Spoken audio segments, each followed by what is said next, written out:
every mom that's walked into my home has read that one and is like, oh my gosh, I love that. This is big, and I think it's big because I was a perfectionist. Had this conversation last night. We can do hard things. We can do this.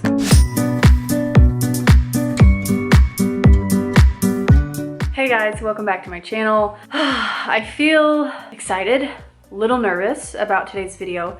I'm sharing with you our family rules and our family mottos. There are 8 of each. They're very intentional. Honestly, they were created on a day where our house, our emotions, everything was just blown up. It was a disaster. So this didn't come out of peace and harmony. It came out of desperation.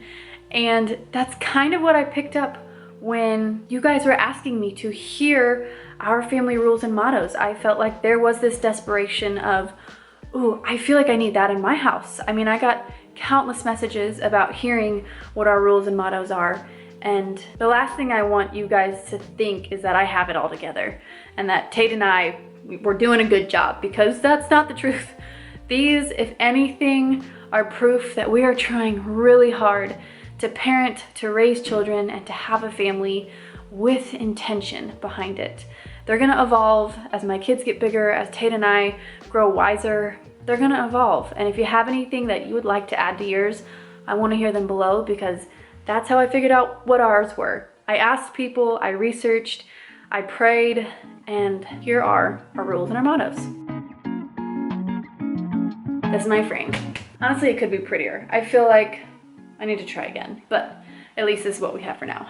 Family rules number 1, put others before yourself. Pretty self-explanatory, but really important for little kids and for us in our marriage. Number 2, always tell the truth. Lying is not tolerated.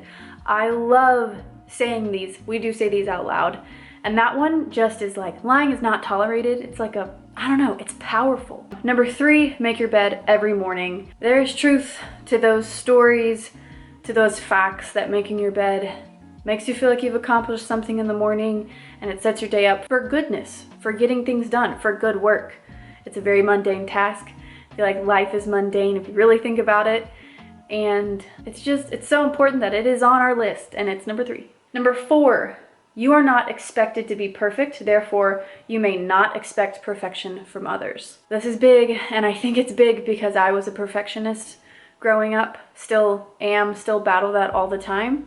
And I do not want my kids to think that I expect perfection from them. And my husband, oh my gosh, that poor man, I expected so much from him. It was very unrealistic for him, and it took Tate sitting me down and saying, hey, I'm never gonna be that man, but I will try my best to serve the Lord and serve you. I was like, oh, okay.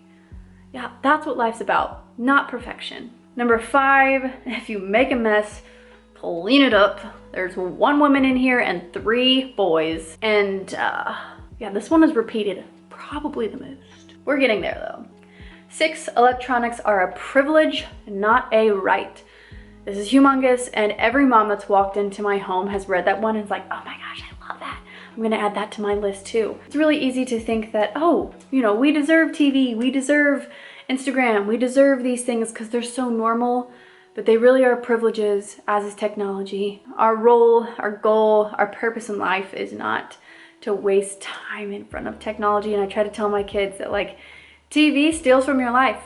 That's it, that's the facts. It's a privilege, not a right. There's a lot I could say about television and technology, but we're trying our best, okay? Number 7, this was mostly for Tate and I in our marriage, but do not assume. Write it out or communicate your needs clearly. Probably because of me. This is probably on here because of me. I just assume a lot.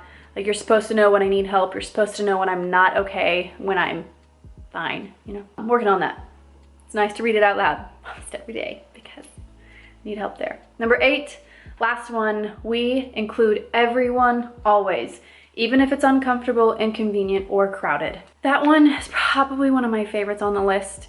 That is just, we are gonna be a hospitable family. We're gonna welcome people in. We will always send out the invite, even if it's uncomfortable, crowded, doesn't really make sense. I've been on the other end of not being included in so many different areas, ages of my life.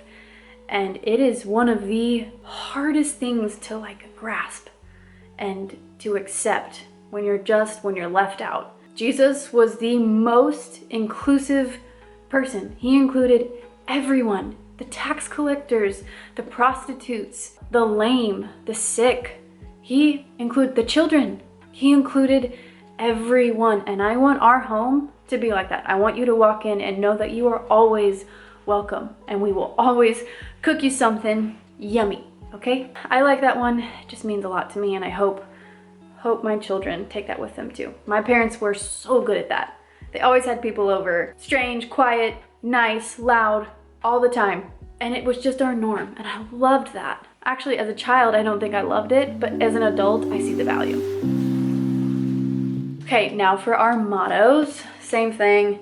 Like I just painted this. Yeah, I don't like how they turned out, so I'm gonna make them a little different, a little prettier, but we're just gonna go with it. Mottos, we've got 8. Ready? Number 1, life is not about you. This made it on this list because Tate and I are learning that more so in this last year in 2022 than ever before. Life is not about us. It's about something so much greater. It's about serving the Lord. And every time we get blinded and inward focused, our marriage is harder, our family suffers, our children suffer. And so that's why it's number 1. Life is not about us. Number 2, every choice has a consequence. Pretty self-explanatory. Really nice to say that over and over and over for children. And that consequences vary. It could be a punishment. It could be that you hurt someone's feelings and they don't want to come back to your house.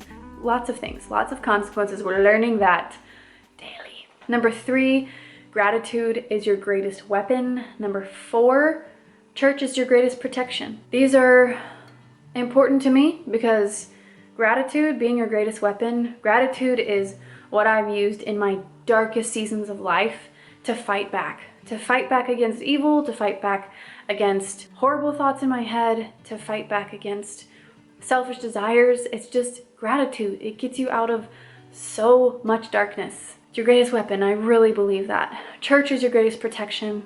And Tate and I have experienced this in this last year too, because we were in the baseball season for 7 years together, and he played every single Sunday. And I had children, and I was in foreign states. I attended some churches. I was never a member. It was never comfortable, but we've become members at a church, and becoming a member just takes your church experience to the next level. You are part of this congregation. You are involved. You are prayed for. You are in community groups. It is our greatest protection when we are struggling. All we want to do is be in church all day long on Sunday. We're early to Sunday church. We stay for Sunday school. We come back for night church. We're early there. We're having a picnic before night church, and we just want to stay. Like, we feel so safe in our church, and I hope you guys can find that too. I know everyone's walks are different. Everyone's experience with church is different. We're really grateful to have the church that we have. Number 5, without hard work, nothing grows but weeds.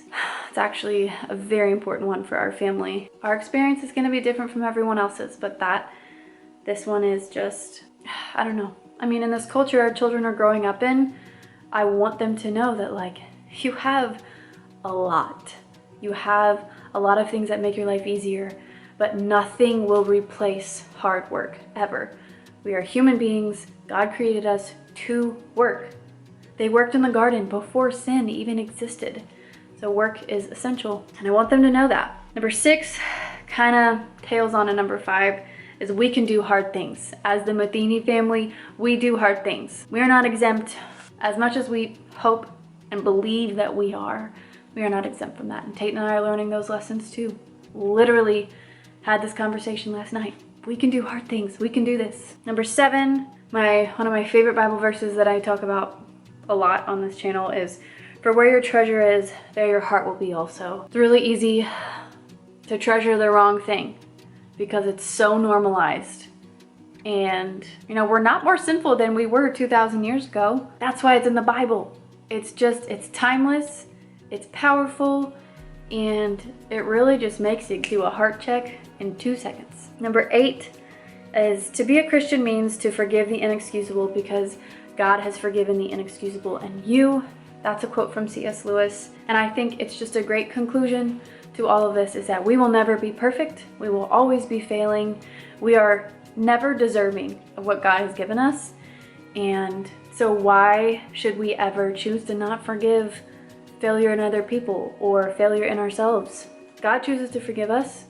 Why can't we do that for ourselves? So those are our family rules and mottos. Again, they're gonna evolve as we grow in wisdom, as our children get taller and bigger and our arms get fuller with more kids. Yeah, if you have anything you'd like to add or anything your family uses as mottos or rules, I would love to hear them. And I think everyone else watching this video would as well. So thank you for watching, and I'll see you guys in my next video. Bye. No, not to it. No, I don't need the trouble. I can't think straight. Can't concentrate.